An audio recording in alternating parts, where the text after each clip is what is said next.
어떤 일을 시작할 때 혹은 어떤 내용을 처음으로 시작할 때 그 일을 먼저 했던 사람들이 무슨 말을 하느냐에 따라서 그 일을 맞이하는 그 사람의 심적 상태가 많이 좌지우지 되는 것 같습니다.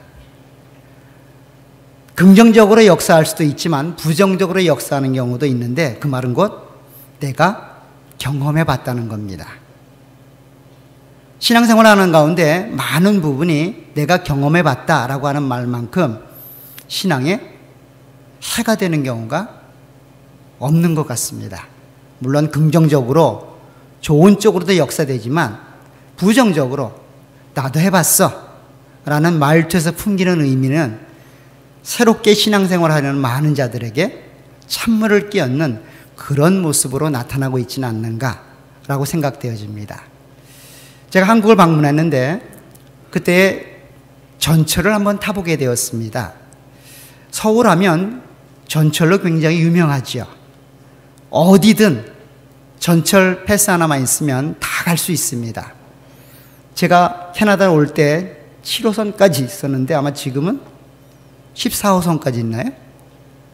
정확히 모르겠습니다. 굉장히 많은 노선들이 생겨서 마치 거미줄처럼 서울 시내 전역이 그렇게 짜여져 있습니다.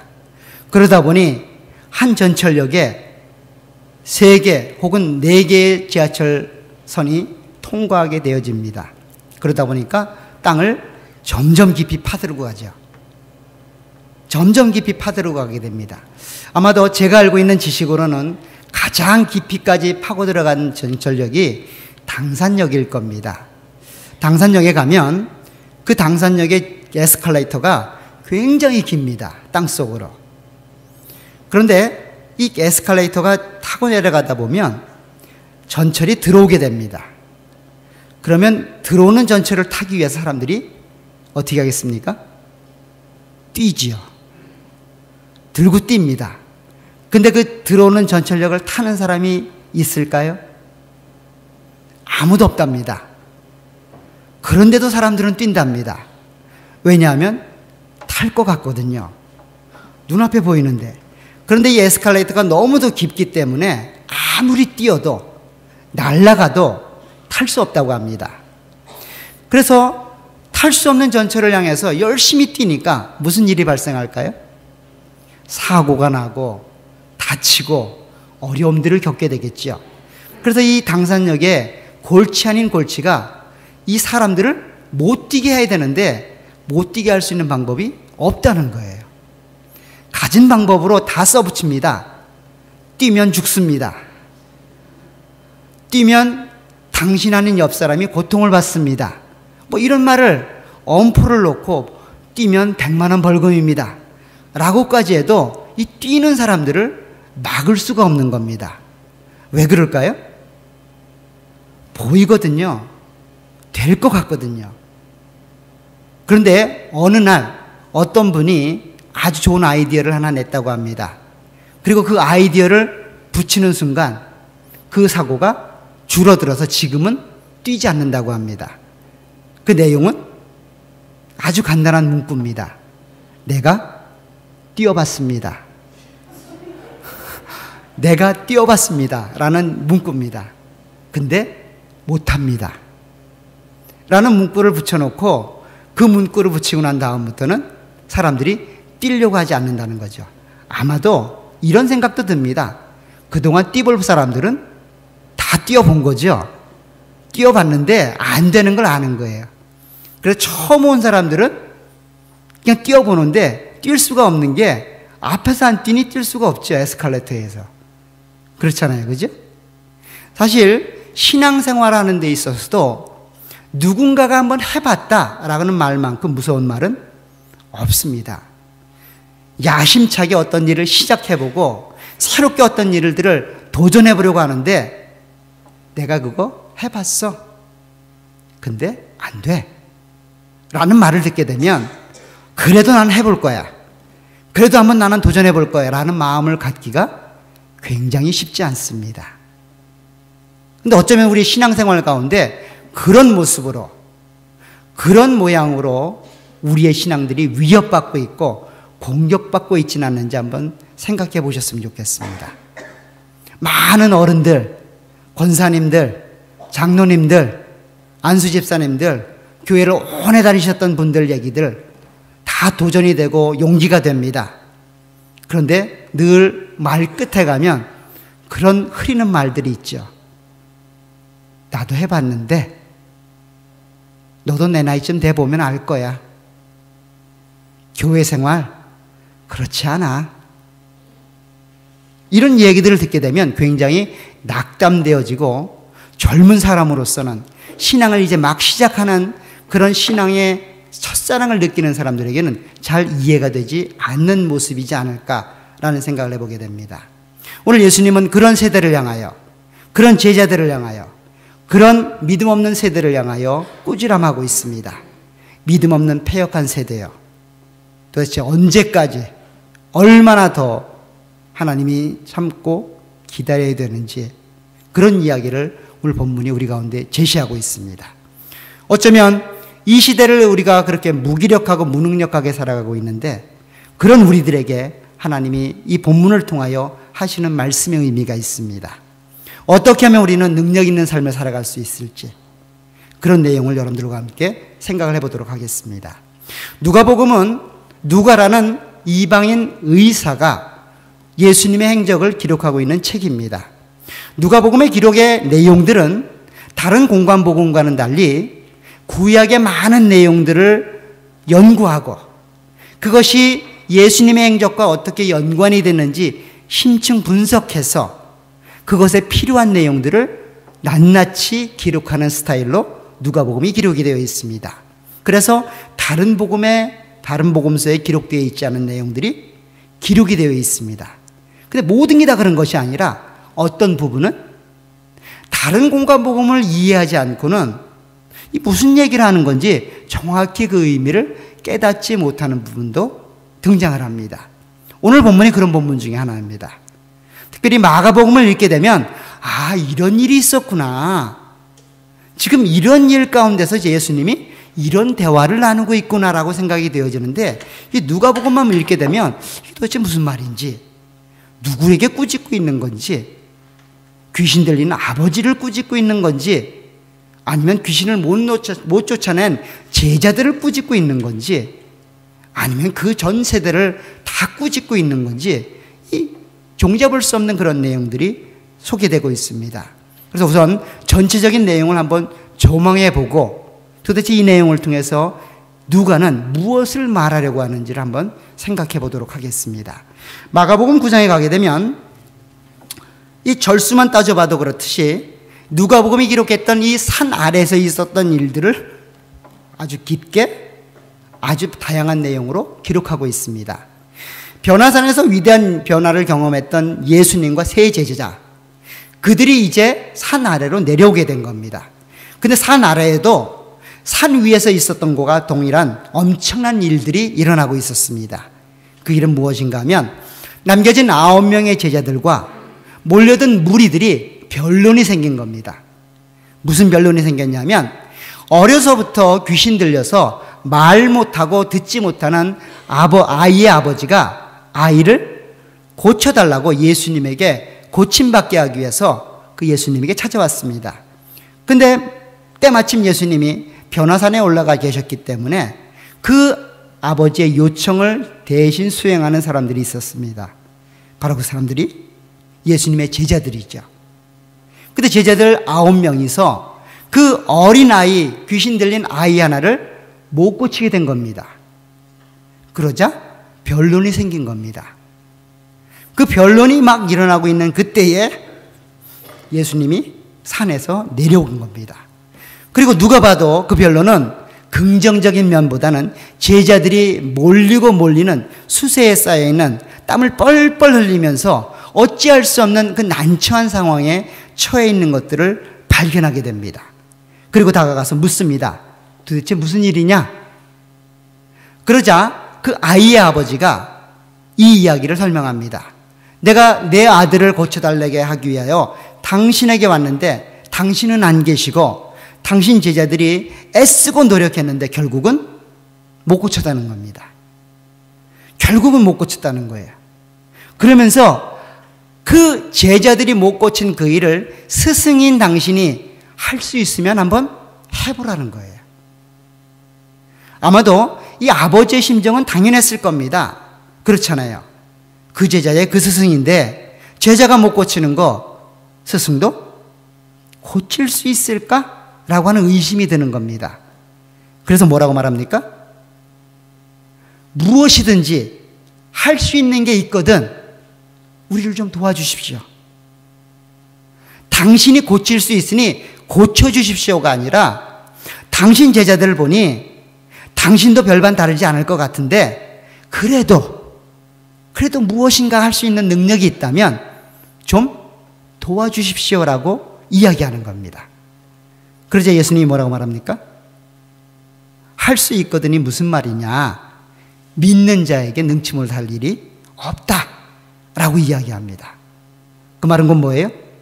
당신의 믿음이 없어서 이 일을 못한다는 겁니다.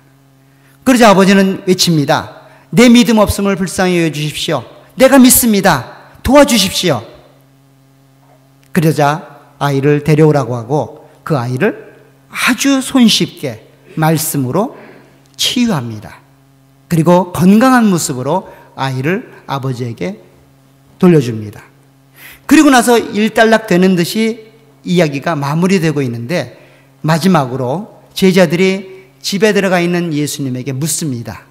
예수님, 도대체 이게 무슨 일입니까? 이게 무슨 쪽팔림입니까? 왜 우리는 그 일을 못했습니까? 당신은 그렇게 쉽게 그 일들을 감당했는데 왜 우리는 그 제자들은 귀신을 쫓아내지 못했습니까? 그러자 뭐라고 말합니까? 여러분들 잘 아는 기도 내용, 그죠? 기도 외에는 이런 종류가 나갈 수 없느니라. 기도해야만 감당한다는 그런 내용으로 마무리되고 있습니다. 그런데 사실 누가는 이와 같은 장황하고 디테일한 내용들을 다 뺐습니다. 다 빼고 아버지와 예수님과의 대화 속에서 마치 책망하듯이 믿음 없는 패역한 세대를 당한 꾸지람만 남겨놓고 그 아이를 고쳐주었다라는 말을 감당하고 있습니다. 특별히 누가복음의 특징 중에 하나는 기도를 강조한다는 거예요. 다시 한번 누가복음으로 가보십시오.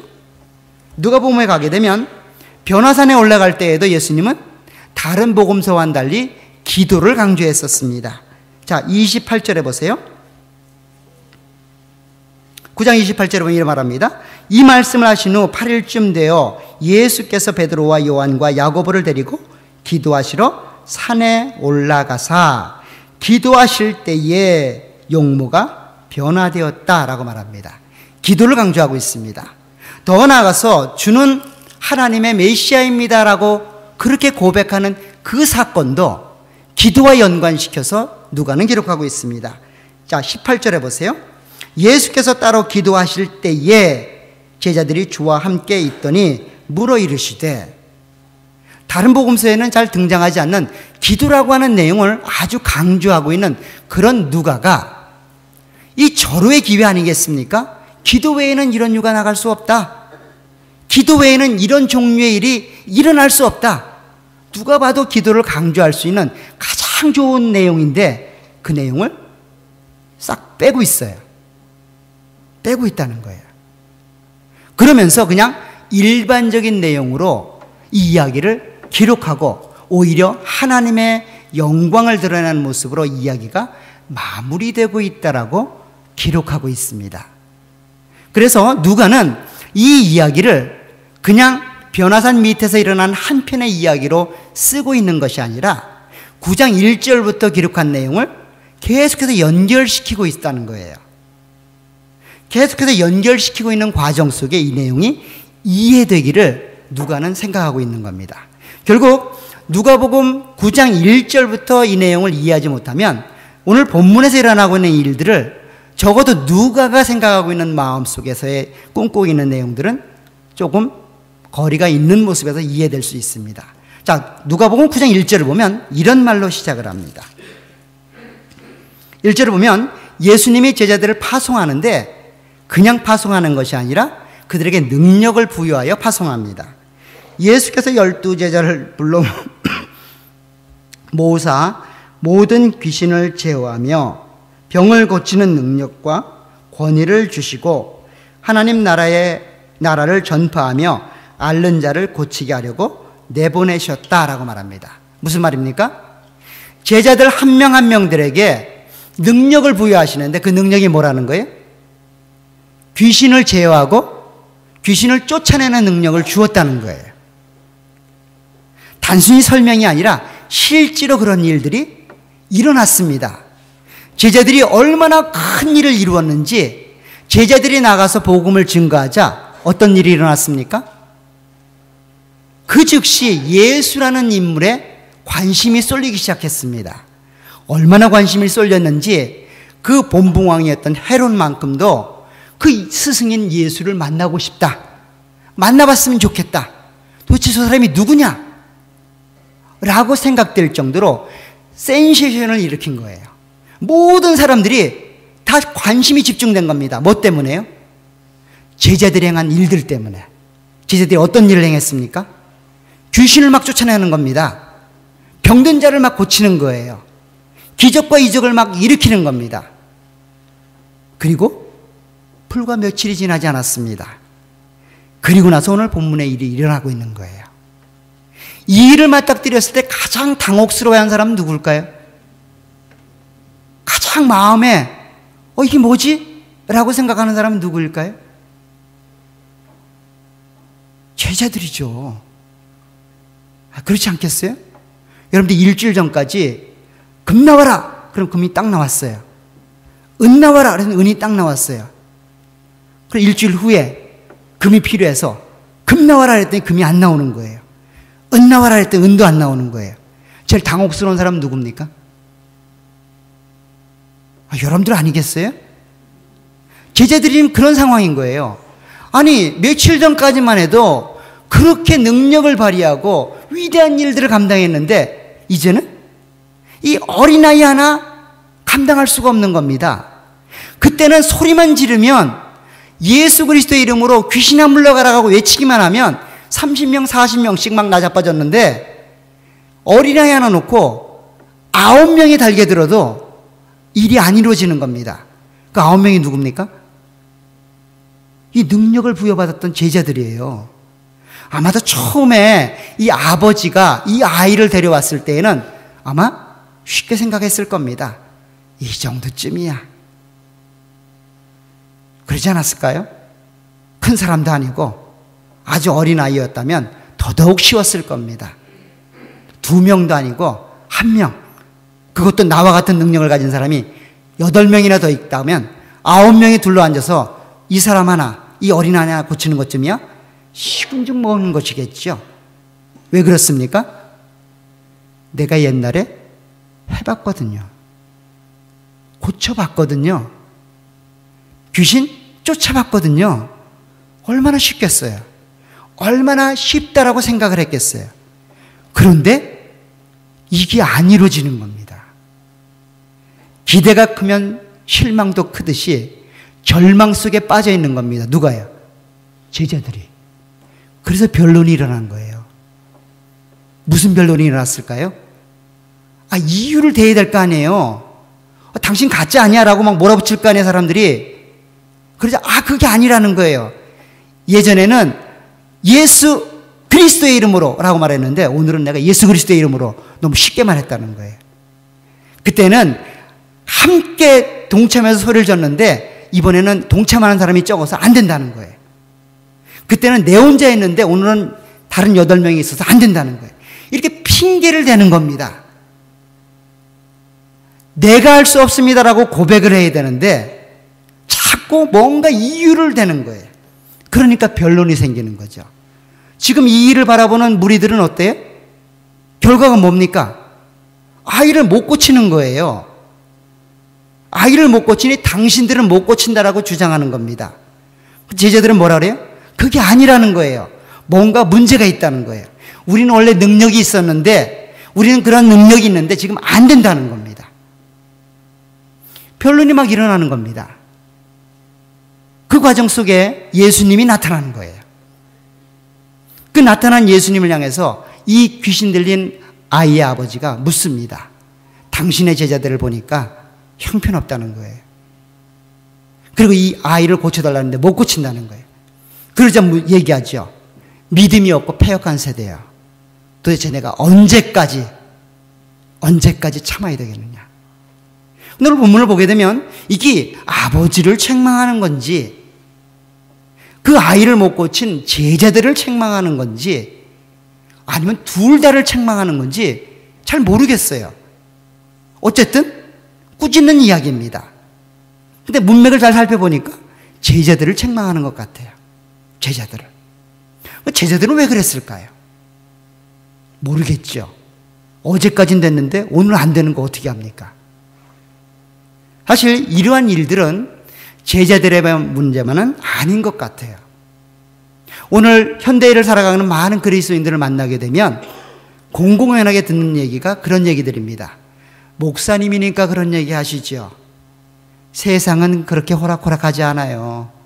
목사님 아직 세상을 경험해보지 못하셔서 그러는데 세상 직장생활 그렇지 않아요.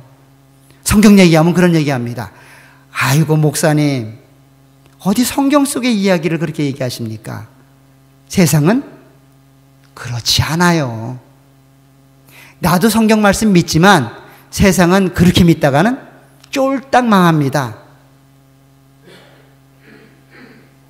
기도하십시오 하면 아이고 목사님이니까 그런 얘기 하시죠. 나도 옛날에 소나무 뿌리 두세 뿌리 뽑았습니다. 근데 안 되는 건 안 되더라고요. 어쩌면 우리가 그렇게 대처하고 있는지도 모르겠어요. 목사님 설교는 목사님이니까 주일날 설교는 당연히 그런 거지. 주일날 문 열고 나가면 세상은 그렇지 않아. 그 방법대로 살다가는 영락없이 망해. 라는 마음이 여러분들 마음속에 있지 않으시겠죠? 않으시기를 부탁을 드립니다. 제자들 마음속에 그런 마음이 싹 트고 있는 거예요. 근데 그 마음이 왜 들었을까요? 불과 일주일 전엔 그런 위대한 일들을 감당했는데 왜 지금은 그 일이 안 일어나고 있을까요? 자신들의 경험이 자신들의 신앙을 제한하고 있는 겁니다. 더 이상 이 제자들은 귀신 쫓는 데 대해서는 기술적으로 접근하지 믿음으로 접근하지 않습니다. 무슨 말을 어떻게 해야만 귀신이 쫓겨나간다는 것을 압니다. 저도 아주 어릴 적에 신앙생활 시작할 때 저희 교회가, 모교회가 그렇게 기도를 많이 강조하는 교회였기 때문에 귀신을 쫓아내는 그런 모습도 보긴 보았습니다. 근데 굉장히 두렵더라고요. 귀신 들린 사람도 직접 보았어요. 근데 꼭 한마디로 요약하면 이런 얘기입니다. 예수 그리스도의 이름으로 물러가라고 외쳐야 된다는 거예요. 근데 그게 정말 예수 그리스도를 의지해서 그 하나님의 아들인 예수 그리스도를 의지해서 물리쳐야 되는데 우리는 생각하기를 예수 그리스도라는 이름을 가지고 그것이 수단이 되어져서 도구가 되어져서 이야기하면 귀신이 쫓아가는 것처럼 나가는 것처럼 착각을 한다는 거예요. 특별히 그런 경험을 많이 하면 많이 할수록 우리의 신앙들이 퇴보하게 됩니다. 하나님을 의지하기보다는 그래 정확하게 예수 그리스도라는 말들을 외쳐야 돼. 그리고 물러갈지어다 라고 명령해야 된대. 물러가세요 라고 말하면 안 된대요. 물러갈지어다 라고 이야기를 해야 된대요. 제가 만들어낸 얘기가 아니라 실제로 제가 들은 얘기입니다. 그리고 이걸 또 강하게 얘기를 해야 된답니다. 이렇게 방법론적으로 자꾸 접근해 들어가는 거예요. 지금 제자들의 상태가 그런 상태로 변화가 된 겁니다. 하나님을 믿고 따라가는 우리의 모습이 순수하게 하나님을 의지해야 되는데, 하나님만을 의존해야 되는데 그러지 못한 상태에서 방법론적으로 접근해 가니 하나님이 그것을 고치기 위하여 이렇게 하나님이 방법들을 제시하는 겁니다. 마치 변화산에서 3명의 제자가 그 엄청난 기적과 이적의 현장 속에서 그 뜻이 무엇인지를 알지 못하여 횡설수설하고 있을 때 답답한 하나님이 어쩔 수 없이 말씀하시잖아요. 뭐라고요? 이가 바로 내가 꿈꾸고 약속했던 그 메시아다. 그 약속의 사나이다. 그 하나님의 아들이다. 그 사람의 말을 듣고 순종하고 그를 의지해야 된다. 수제자 3명이 그 정도였다면 땅 아래에 있었던, 산 아래에 있었던 9명의 제자들도 동일한 상태인 거죠. 그러니까 충격요법을 주는 거예요. 뭐라고요? 기도 외에는 이런 이유가 나갈 수 없다. 뭔 말입니까? 기도하라는 이야기가 아니라 하나님을 의지하지 않고는, 하나님을 의존하지 않고는 어떤 일도 일어나지 않는다는 거예요.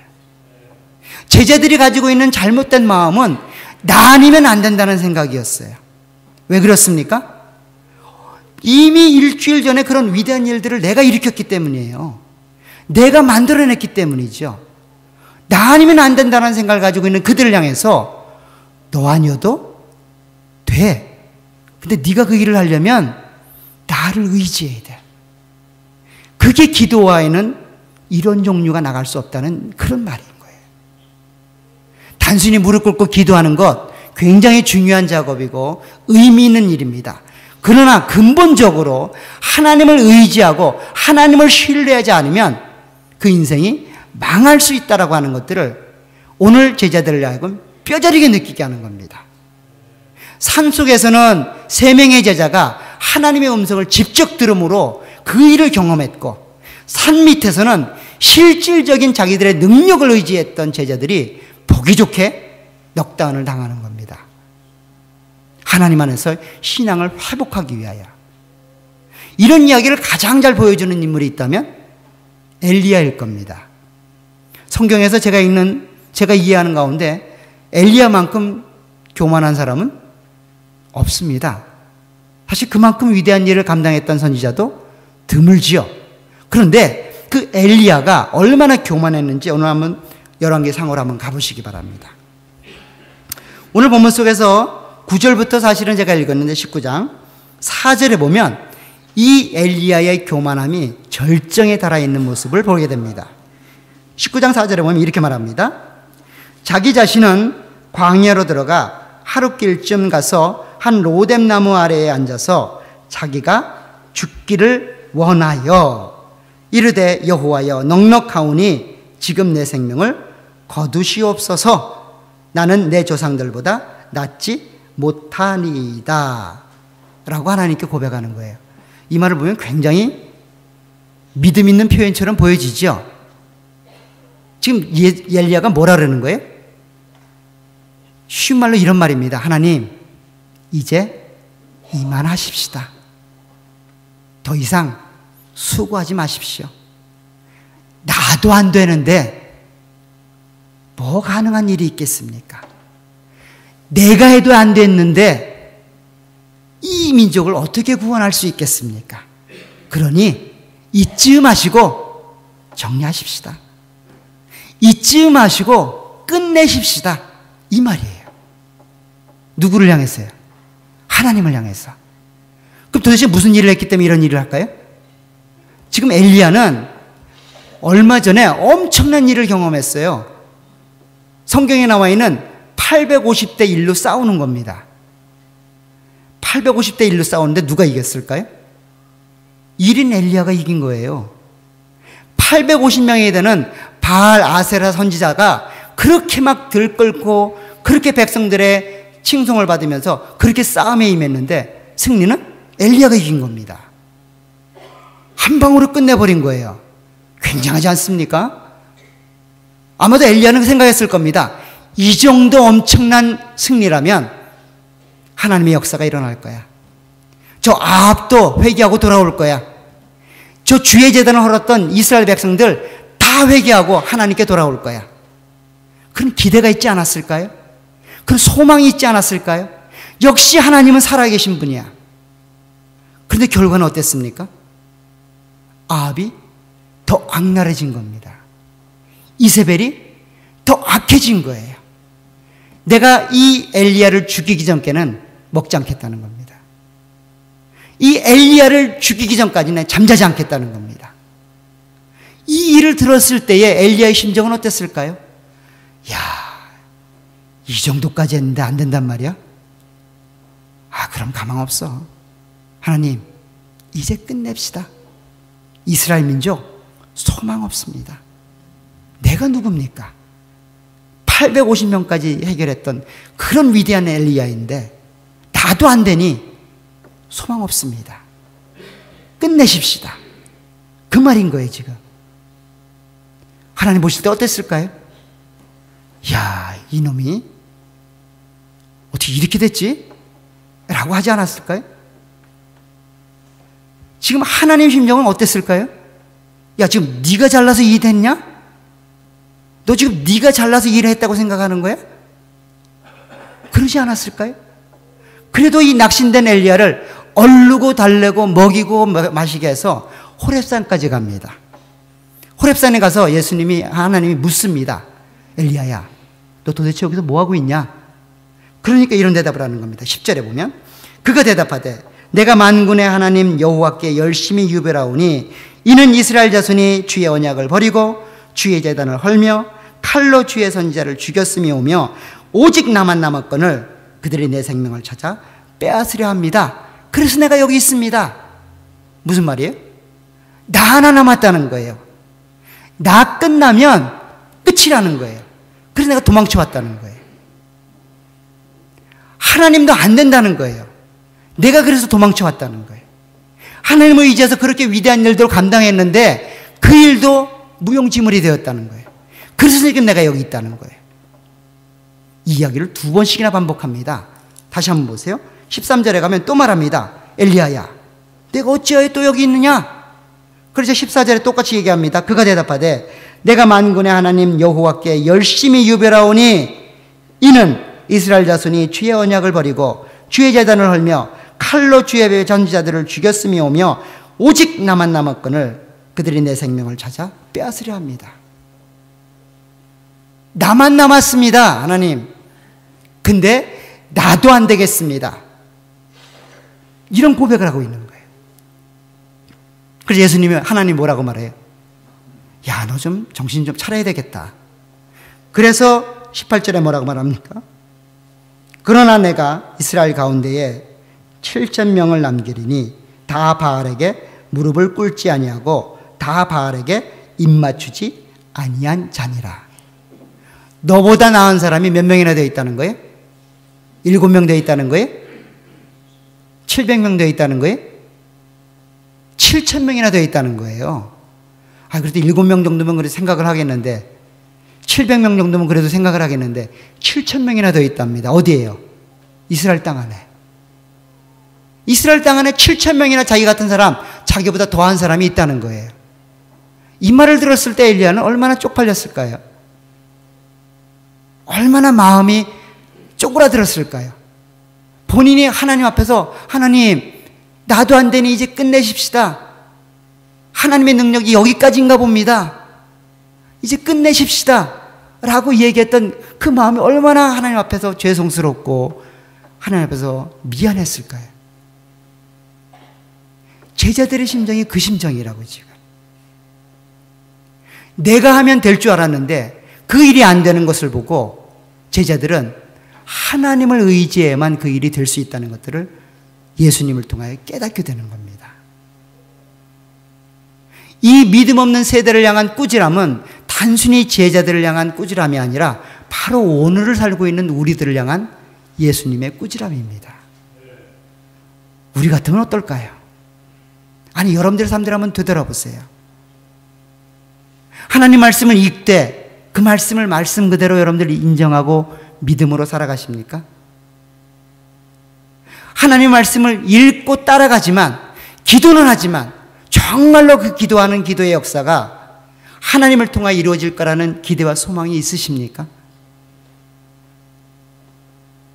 아마도 너무도 많은 반복적인 경험을 통하여 해봐도 안 된다고 하는 그런 경험들을 통하여, 심지어는 주변에 있는 많은 사람들이 미리 경험하고 나서 이야기해주는 내용들을 통하여 우리가 낙담되고 좌절되고 무능력한 삶을 살고 있지는 않는지 한번 우리 자신들을 되돌아봤으면 좋겠어요.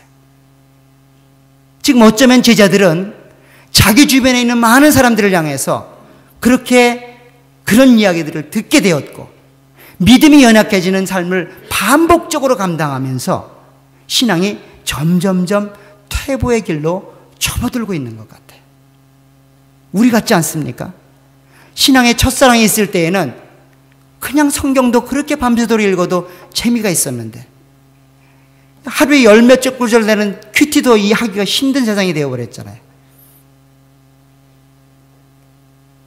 하나님을 만나기 위해서 그렇게 애쓰고 노력했는데 이제는 밥 먹기 전에 한 3초 4초 기도하는 것도 쉽지 않잖아요. 우리의 모습이라고요. 우리의 모습.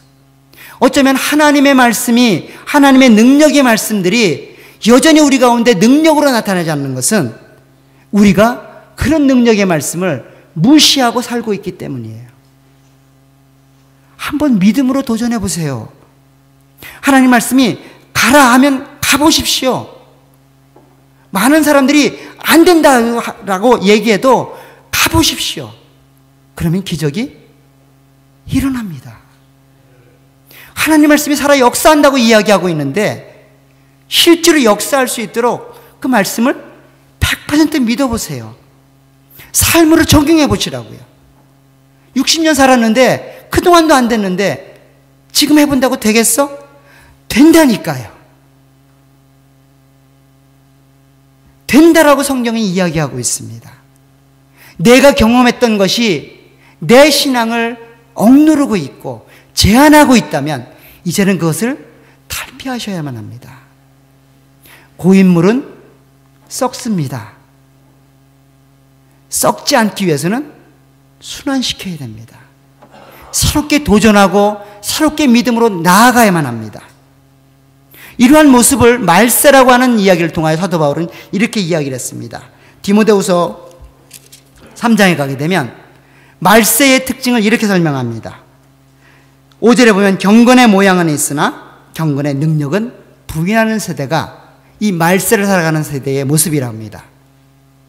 경건의 모양은 있지만 실제로 그 경건을 통하여 능력을 행사하고 능력을 만들어낼 거라는 기대는 전혀 없는 세대. 그런 시대가 바로 우리가 살고 있는 시대입니다. 근데 지금은 한 번 더 나간 것 같아요. 지금은 경건의 능력을 부인하는 것은 당연한 것이고 경건의 모양조차도 없지요. 경건의 모양도 안 갖춥니다, 이제는. 이런 시대에서 사도 바울이 뭐라고 말합니까? 함께 어울려 살아가라는 거예요? 돌아서라는 겁니다. 돌아서야만 하나님의 능력이 나타날 수 있다는 거예요.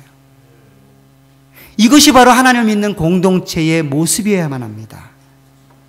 하나님 말씀을 곧이곧대로 믿고 의지하고 신뢰하며 경건의 모양과 능력을 동시에 구비한 모습으로 하나님 안에서의 믿음 생활을 감당해 나갈 때에 우리의 삶은 또 다른 능력으로 열매 맺게 될 것입니다.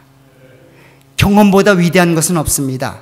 한번 조그만 경험들을 시도해 보시고 도전해 보시길 주의 이름으로 부탁을 드립니다. 이 시대는 하나님 말씀대로 사는 것이 순교하는 각오 아니면 불가능한 시대입니다. 심지어는 교회 안에서조차도 하나님 말씀을 말씀대로 믿고 따라가는 것이 그만큼의 인내가 필요하고 그만큼의 노력이 필요한 시대가 되어버렸습니다. 이제는 깨어나야 됩니다. 이제는 돌아서야만 합니다. 도대체 언제까지 예수님이 말씀하십니다. 내가 더 참고 기다리랴. 제자들의 모습은 그들의 모습으로 끝나는 것이 아니라 어쩌면 우리들의 모습으로 다시 한번 탈바꿈하여 나타나고 있는지도 모르겠습니다. 하나님을 의지하고 신뢰해야만 이 모든 일들이 여러분들의 삶들 속에서 열매 맺게 되실 겁니다. 내가 가졌던 경험, 내가 가졌던 많은 과거의 생각들 잠시 내려놓으시길 주의 이름으로 부탁을 드립니다. 그리고 하나님 말씀을 통하여 새롭게 도전해 보시길 주의 이름으로 부탁을 드립니다. 살아있는 그 능력의 말씀이 여러분들의 삶을 움직여가고 여러분들의 가정을 움직여가고 우리 교회를 움직여 나갈 수 있도록 그렇게 하나님의 안에서 경건의 모양과 능력을 구비하는 하나님의 사람들이 되시기를 간절히 축원합니다. 기도하도록 하겠습니다. 하나님 아버지, 주의 은혜 완충을 감사합니다. 오늘 제자들의 믿음 없은 모습을 통하여 이 땅을 살아가고 있는 우리들의 믿음 없는 모습들을 보게 됩니다. 하나님 아버지, 그간 믿어왔던 나의 삶의 형태와 삶의 모습들을 통하여 하나님 말씀이 살아 역사하고 그 능력의 역사들이 열매로 맺어져야 되는데 제한받고 있지는 않는지 이 시간 우리의 삶을 되돌아보기를 소원합니다. 다시금 하나님을 의지하며 믿음 가운데 살아가는 믿음이 우리 가운데 있도록 은혜를 베풀어 주옵소서. 기도 외에는 이런 유가 나갈 수 없다고 그렇게 말씀하시는 그 예수님의 말씀을 통하여 하나님을 의지해야만, 그 하나님을 의존해야만 우리 가운데 주어진 믿음의 길들을 승리할 수 있음을 알기에 하나님을 바라보며 하나님만으로 만족하고 그 하나님만을 위해서 달려가는 믿음의 삶이 되어지게 하옵소서. 예수님의 이름으로 기도하옵나이다. 아멘. 찬송가 336장 찬양합니다.